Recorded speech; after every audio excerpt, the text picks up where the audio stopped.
هو رحمة المولى تأمل قوله فليفرحوا واغض به فرحانا صلى الله عليه مستمسكا بالعروة الوثقى ومعتصما بحبل الله من أنشانا صلى الله عليه واستشعرا أنوار من قيل متى كنت نبيا قال آدم كان صلى الله إياك نستعين بنا الصراط المستقيم صراط الذين أنعمت عليهم غير المغضوب عليهم ولا الضالين آمين بسم الله الرحمن الرحيم الحمد لله رب العالمين حمدا يوافي نعمه ويكافئ مزيدا يا ربنا لك الحمد كما ينبغي لجلال وجهك وعظيم سلطانك سبحانك لا نحصي ثناء عليك انت كما اثنيت على نفسك لك الحمد حتى ترضى ولك الحمد اذا رضيت ولك الحمد بعد الرضا اللهم صل وسلم على سيدنا محمد في الاولين وصل وسلم على سيدنا محمد في الاخرين وصل وسلم على سيدنا محمد في الملأ الأعلى إلى يوم الدين وصل وسلم على سيدنا محمد حتى ترث الأرض ومن عليها وأنت خير الوارثين اللهم إنا نستحسنك ونستودعك أدياننا وأنفسنا وأموالنا وأهلنا وكل شيء أعطيتنا اللهم اجعلنا وإياهم في كنفك وأملك وعنايتك من كل شيطان مريد وجبار عنيد وذي عين وذي بغي وذي حسد ومن شر كل شر إنك على كل شيء قدير اللهم جملنا بالعافية والسلامة وارزقنا بالتقوى والاستقامة وأعنا من موجبات الندامة في الحال والمال والمآل إنك سميع الدعاء وصل اللهم بجلالك وجمالك على سيدنا محمد وعلى آله وصحبه أجمعين وارزقنا كمال المتابعة له ظاهرا وباطنا يا أرحم الراحمين بقول سبحان ربك رب العزة عما يصفون وسلام على المرسلين والحمد لله رب العالمين. بسم الله الرحمن الرحيم الحمد لله رب العالمين وبه نستعين على أمور الدنيا والدين والصلاة والسلام على سيد المرسلين وإمام المتقين سيدنا ومولانا محمد وعلى آله وصحبه أجمعين اللهم صل وسلم على سيدنا محمد مفتاح باب رحمة الله عدد ما في علم الله صلاة وسلاما دائمين بدوام ملك الله وعلى آله وصحبه ومن والاه ولا حول ولا قوة إلا بالله.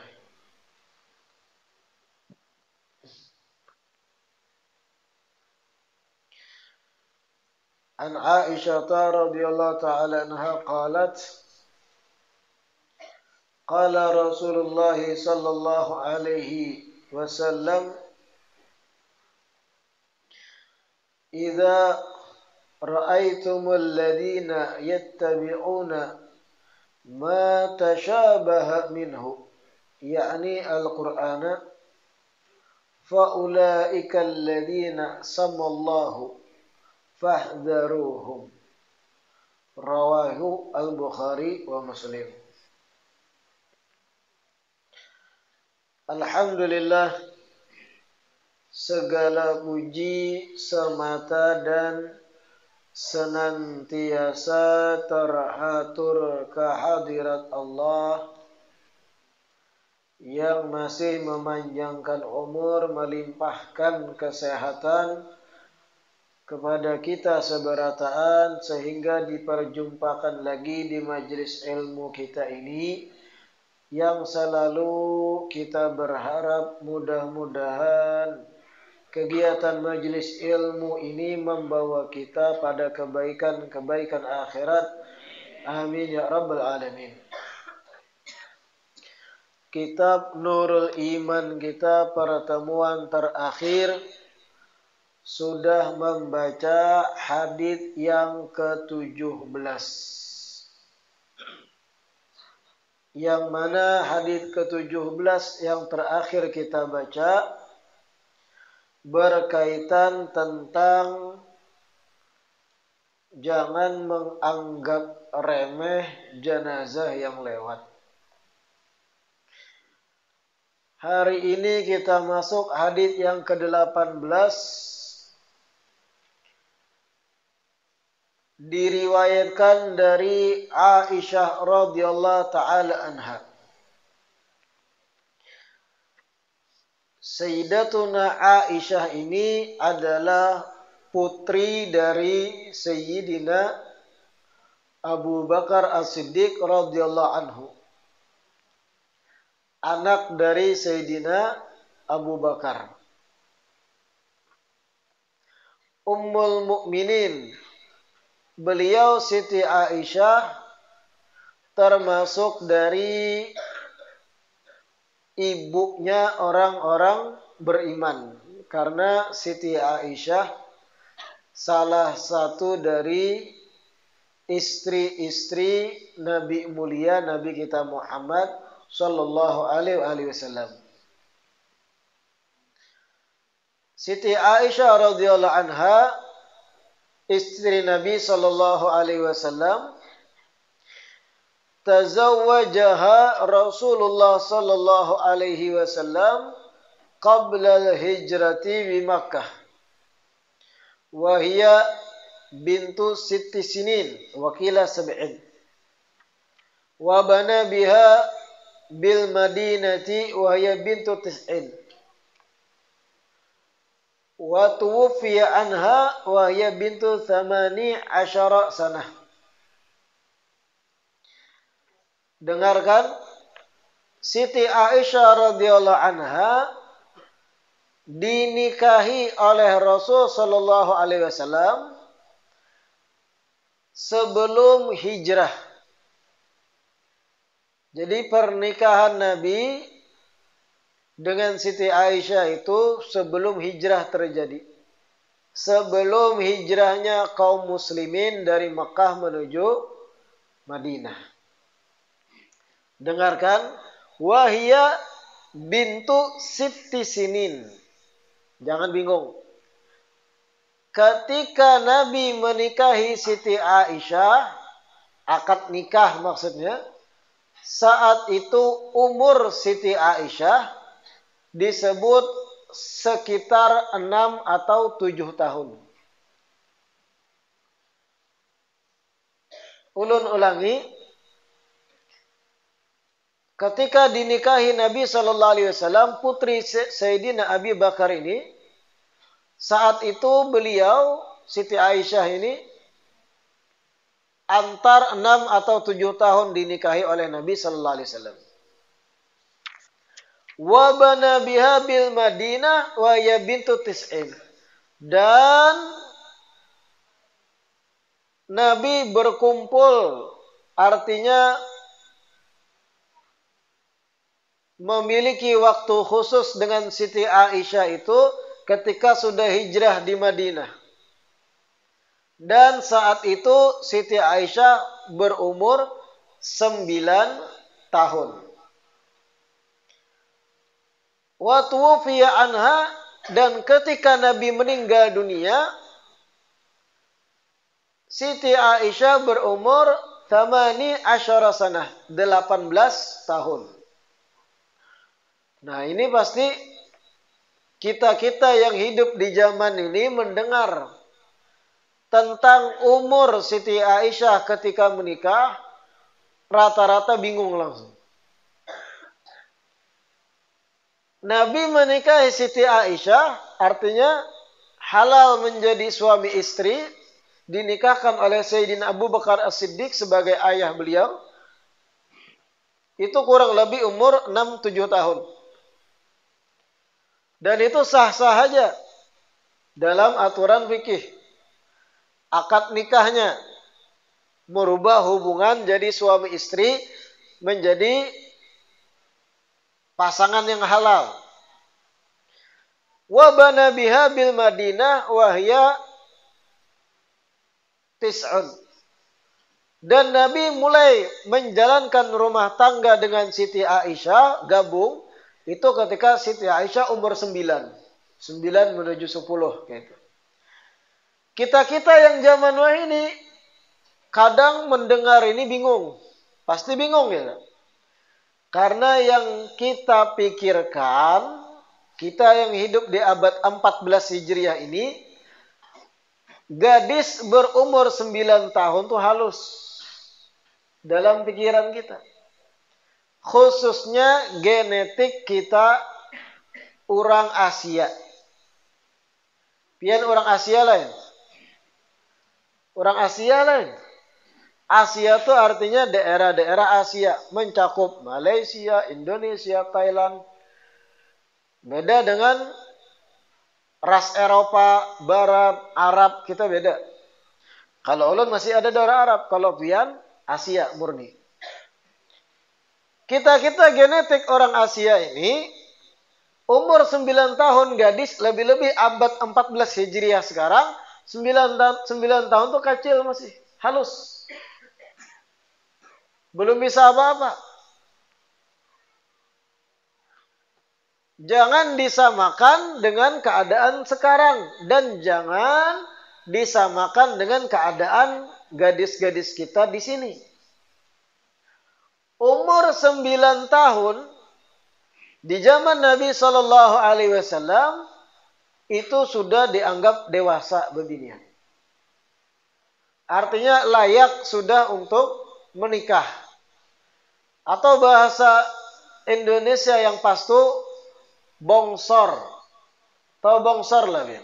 Apa bahasa kita bongsor tuh? Gana. Artinya mohon maaf, ulun gambarkan anggota-anggota tubuh yang ciri khas menjadi ciri khas kewanitaan itu bagian feminimnya sudah ada. Di zaman bahari umur 9 tahun. Faktor genetik, faktor makanan, faktor daripada DNA orang tua suku Arab bahari umur 9 tahun tuh ganal. Jangan samakan umur 9 tahun di zaman wah ini. 9 tahun wah ini tuh kelas berapa SD? Kelas 3, 4 gitulah. Minyak ada naik kelas 2-nya. Jauh, jangan terbayangkan pian yang kayak gadis-gadis kita di sini. Beda, bongsor. 9 tahun di zaman Nabi itu sudah, mohon maaf, mengeluarkan darah haid. 9 tahun jalan ke 10 itu sudah balik. Kalau perempuan sudah mengeluarkan darah haid, artinya rahimnya sudah bisa dibuahi, layak dinikahi. Zaman itu.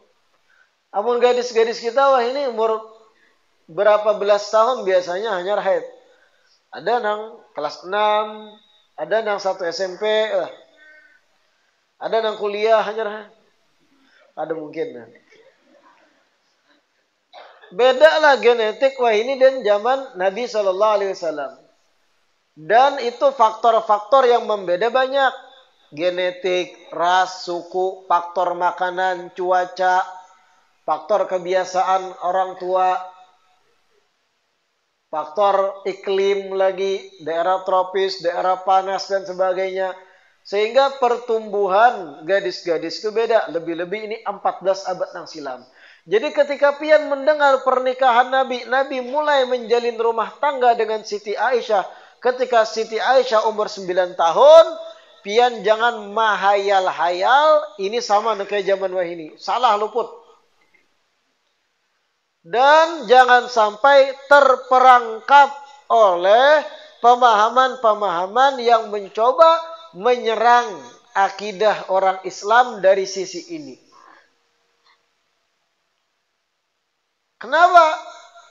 Terbukti akhir zaman ada orang-orang yang tidak beriman, anti dengan agama Islam, mencoba menanam virus pemikiran kepada muda-mudi zaman sekarang.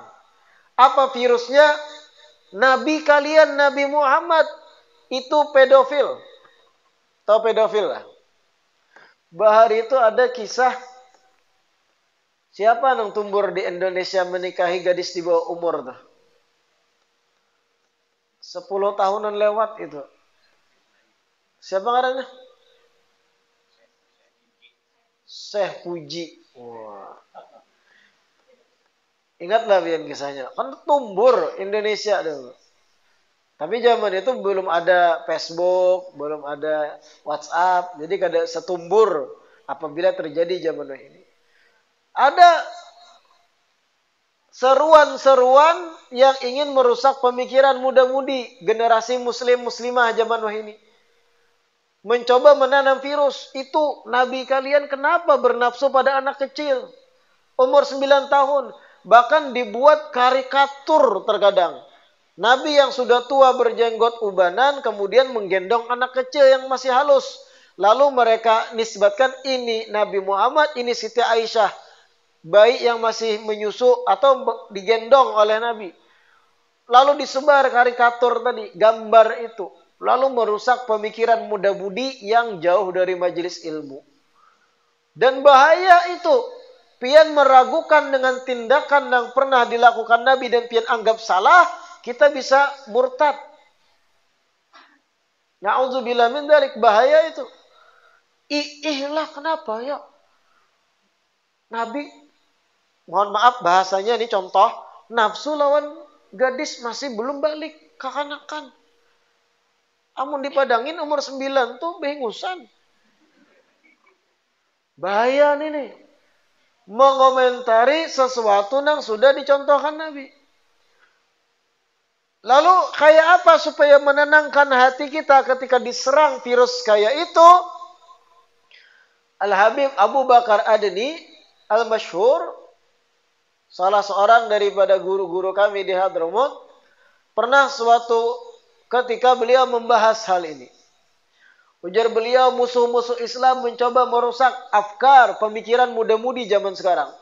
Termasuk bahan yang mereka gunakan untuk menyerang pemikiran muda-mudi adalah membahas pernikahan Nabi dengan Siti Aisyah. Mereka tanamkan bahwa itu tidak benar.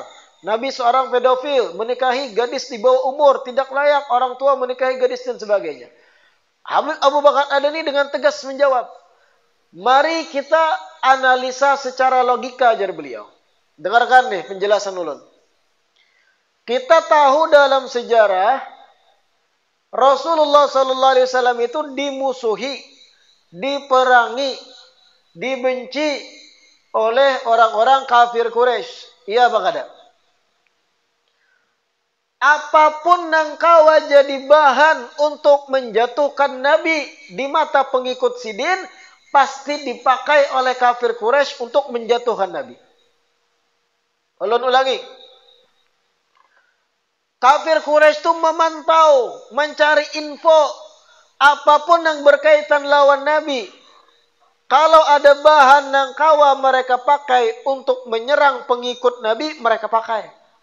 Dicari-cari kesalahan Nabi itu. Itu sejarah orang kafir Quraisy. Dituduh ahli sihir, ahli nujum, dituduh ini, itu. Pendusta. Nabi datang dari Mi'raj, dari Isra, bulik dipadakan kadzab, pembohong, kada mungkin ke Baitul Maqdis dengan waktu yang singkat padahal jaraknya jauh. Pokoknya apapun bahan, sekecil apapun, kalau memang itu menjatuhkan Nabi, pasti dibahas kafir Quraisy. Dilempar untuk menjadi bahan cercaan pada Nabi.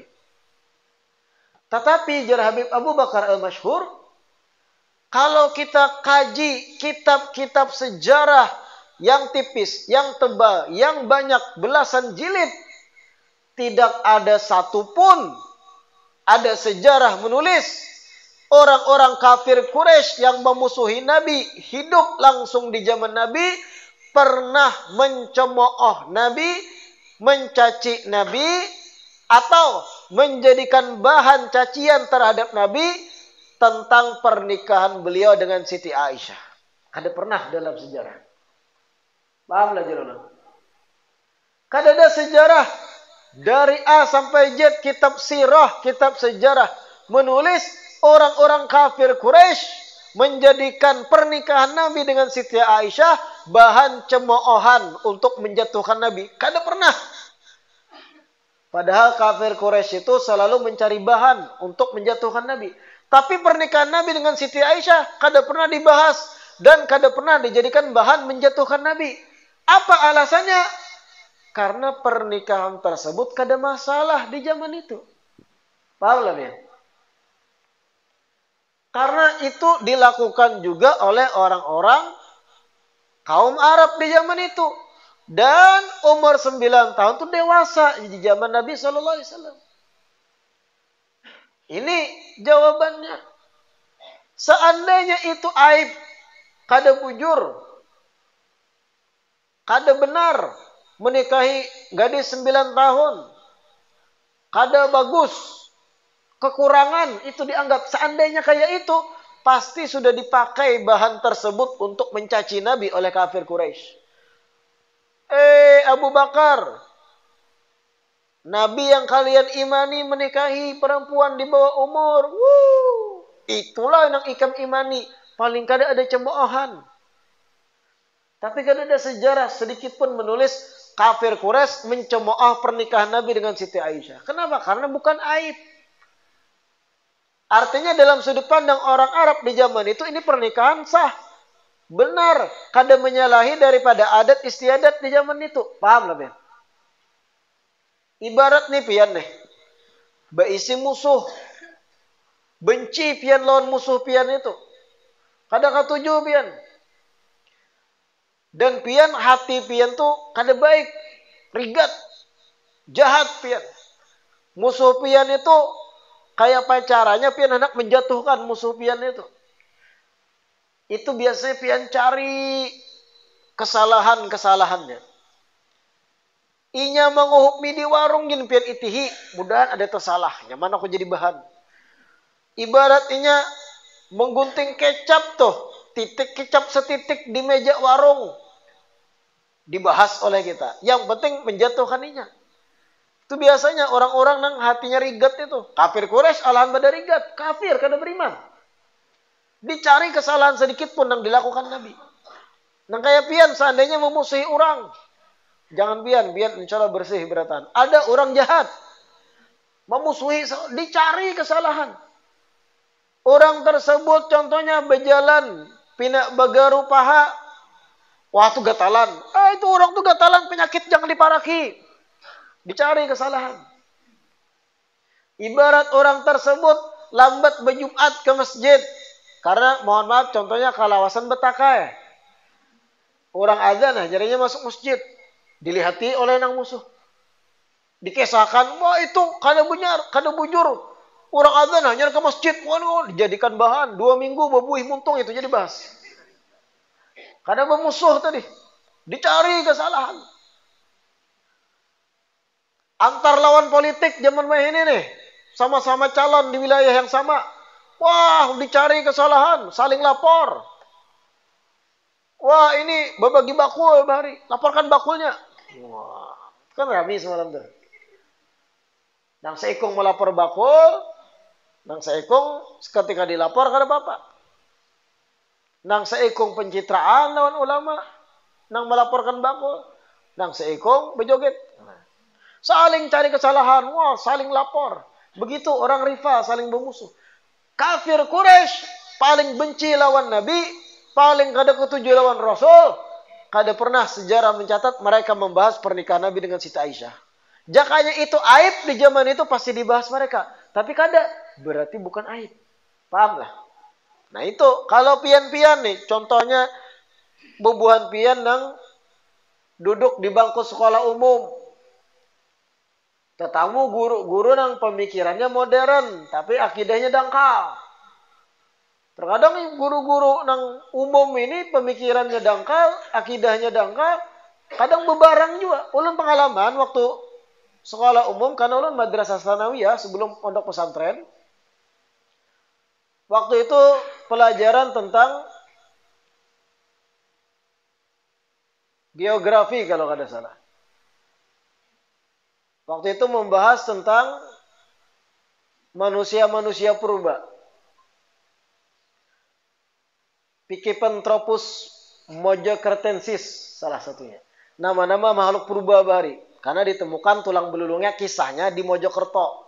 Lalu mojokertensis. Masih ingat belum?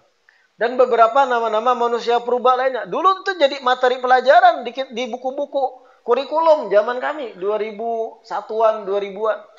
Wah ini dihilangkan dah karena pembodohan itu. Ketika guru ulun melajari itu.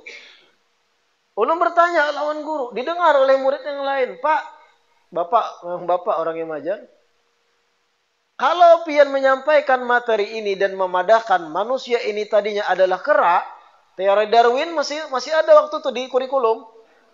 Teori Darwin, seorang ilmuwan kisahnya, yang mengatakan manusia ini asal muasalnya warik. Itu jadi kurikulum loh dulu. Masuk di buku yang muqarrar, bagian kurikulum. Na'udzubillah, perusakan akidah dalam mata pelajaran. Sehingga pian katakan ada evolusi dari warik, kemudian bulunya mulai sedikit berkurang dari ratusan tahun, generasinya berkembang sampai jadi manusia purba, tapi tersisa masih rahangnya rahang warik dan sebagainya ini sampai ada istilah tadi Pithecanthropus, Mojokertensis dan lain-lain. Sekarang pian sendiri Pak meyakini kada bahwa Nabi Adam alaihissalam itu manusia seutuhnya. Sumber dari seluruh manusia itu adalah Nabi Adam. Manusia pertama yang diturunkan di bumi. Sekarang pian yakin yang itu apa yakin ini? Teori yang madakan manusia ini adalah dari evolusi warik menuju manusia yang sekarang. Apa jawaban bapaknya? Nah, ulun kada tahu itu ya. Bapak kada tahu itu. Jadi kita bingung loh. Seorang guru aja muslim beliau. Dalam hal yang harusnya muslim kada banyak pandir, ini teori aja yang bujur Nabi Adam adalah bapak seluruh manusia. Selesai. Tapi ini masih mengawang-awang menjawab. Rusak pemahaman kan. Tapi kada ada lagi kan di kurikulum zaman ini kada ada lagi dihapus pembodohan itu. Ulun aja kada sudi disambat asal muasal kita adalah warik. Sekarang logika itu terpatahkan. Teori tadi patah, warik-warik sekarang kenapa kada berevolusi? Katapnya bergantungan di pohon. Warik ya warik tetap. Bakantan ya bakantan, hirangan ya hirangan. Adalah kemudian hirangan nongkrong di gardu. Aku berevolusi sudahnya. Nah aja main Facebook hirangan. Tetap warik ya warik. Memang ada kesamaan struktur. Ada kesamaan bagian daripada anggota tubuh dalam kita. Anatominya ada kemiripan. Tapi kalau dikatakan kita sumbernya adalah warik, bertentangan dengan Al-Quran. Bertentangan. Nah ini kan merusak juga. Makanya terkadang guru-guru umum di sekolah kalau akidahnya dangkal, termasuk ketika ada sejarah menceritakan pernikahan Nabi dengan Siti Aisyah, inya pun karena mau olah murid-murid lain terawang-awang.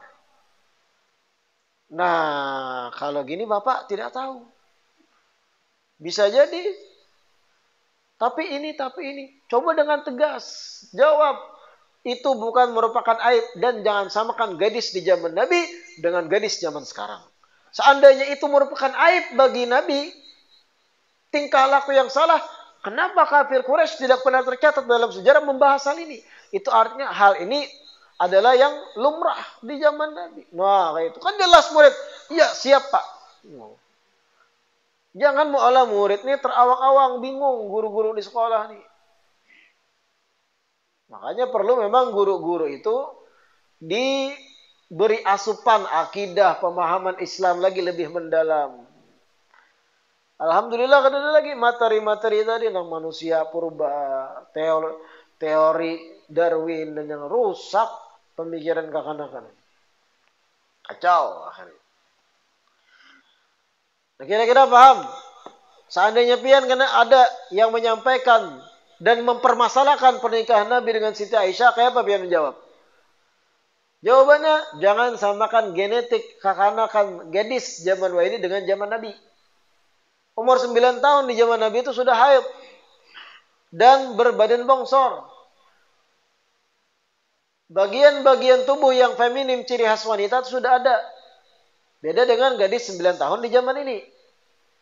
Dan itu sebab faktor alam, iklim, kondisi, makanan, konsumsi. Banyak teori yang bisa diangkat. Kenapa berbeda gadis zaman dulu dengan zaman sekarang? Dan yang paling inti, sejarah tidak mencatat sedikit pun kafir Quraisy pernah membahas ini dan membuli Nabi dari sisi pernikahan beliau dengan Siti Aisyah. Dan itu bukti nyata, ini bukan aib di zaman Nabi Shallallahu Alaihi Wasallam. Jangan pian percaya karikatur yang diberi gambar-gambar oleh orang-orang yang kada beriman. Nabi berjenggot putih, kemudian ada kekanakan gadis masih belia dipangku oleh sidin. Ini Nabi, ini Aisyah. Ini orang-orang yang kada beriman. Dan orang-orang kayak ini tiap zaman pasti ada. Kita jangan terpengaruh. Pasti ada kayak itu. La ilaha illallah. Matat bil Madinah. Siti Aisyah meninggal dunia di kota Madinah tahun 56 Hijriah. Kila 58 Hijriah. Ada sebagian mengatakan tahun 58 setelah hijrah. Ketika Siti Aisyah meninggal dunia, umur beliau 65 tahun. Dufinat bil Baqi lailan. Dan Siti Aisyah dimakamkan di pemakaman Baqi di malam hari. Kenapa jadi di malam hari perempuan dimakamkan di zaman itu? Karena saking luar biasanya Siti Aisyah semasa hidup menjaga aurat sidin. Saking luar biasanya menjaga aurat.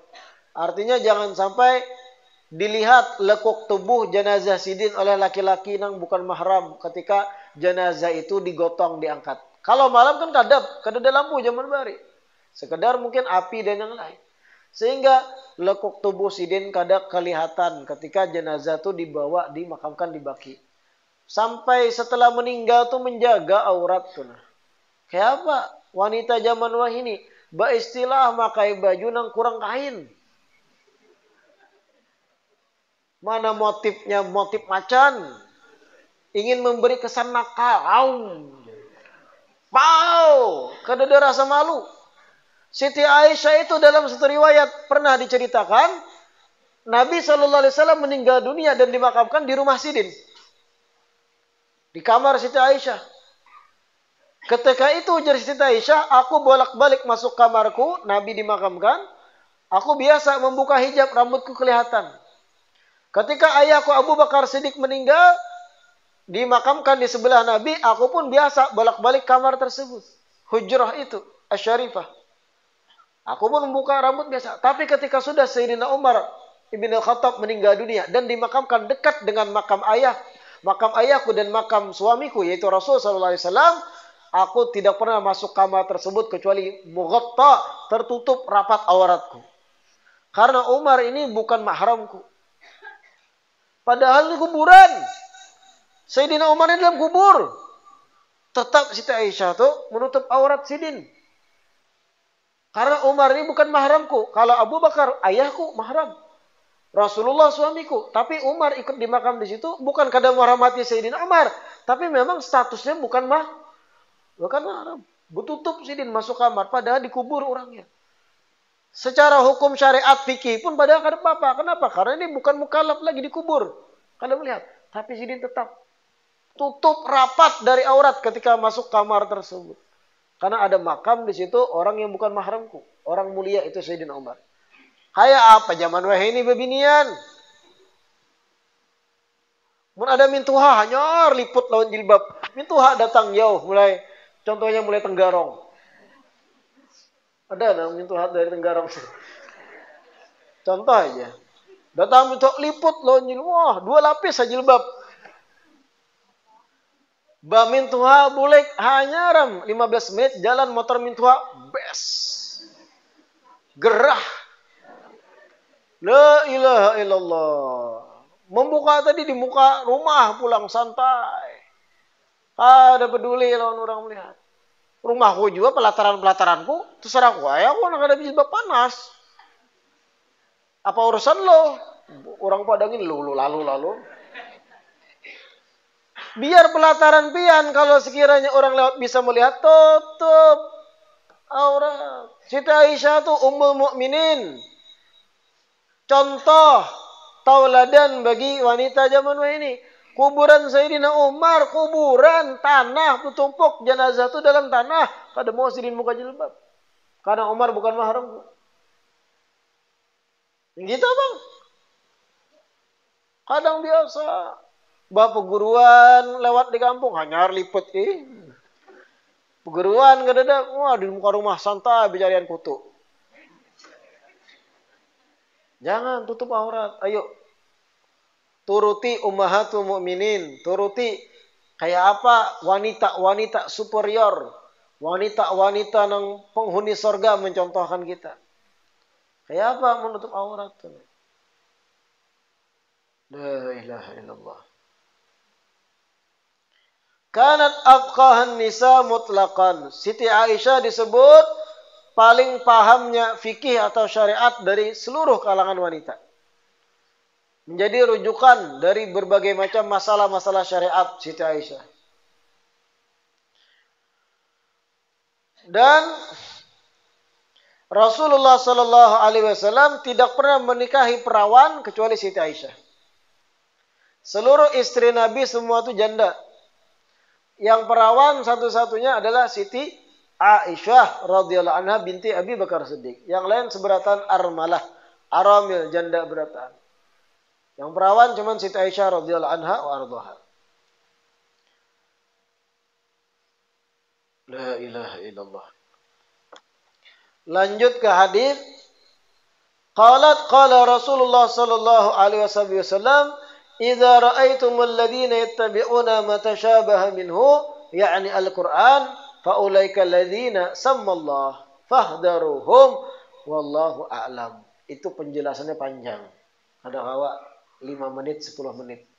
Insyaallah di pertemuan berikutnya. Mudah-mudahan Allah berikan kemudahan bagi kita, taufik dan hidayah serta inayah untuk betul-betul memanfaatkan sisa umur menuju ridha Allah. Amin ya rabbal alamin. Rabbana anfa'na bima 'allamtana. Rabbi 'allimna alladhi yanfa'una. Rabbi faqina wa faqih ahlana wa qarabatin lana bi dinina ma'ahli al-qatri wa dhakar.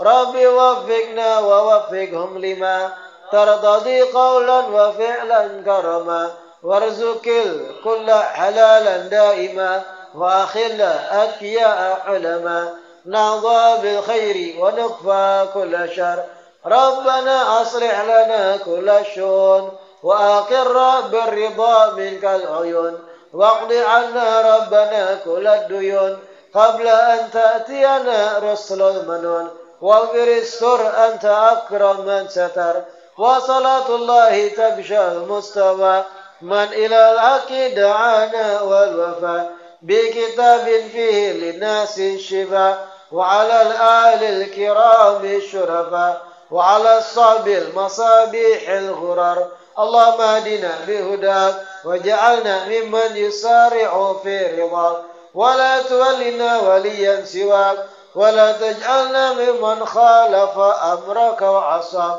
وحسبنا الله ونعم الوكيل ولا حول ولا قوة إلا بالله العلي العظيم وصلى الله على سيدنا محمد وعلى آله وصحبه وسلم والحمد لله رب العالمين. تقبل الله منكم.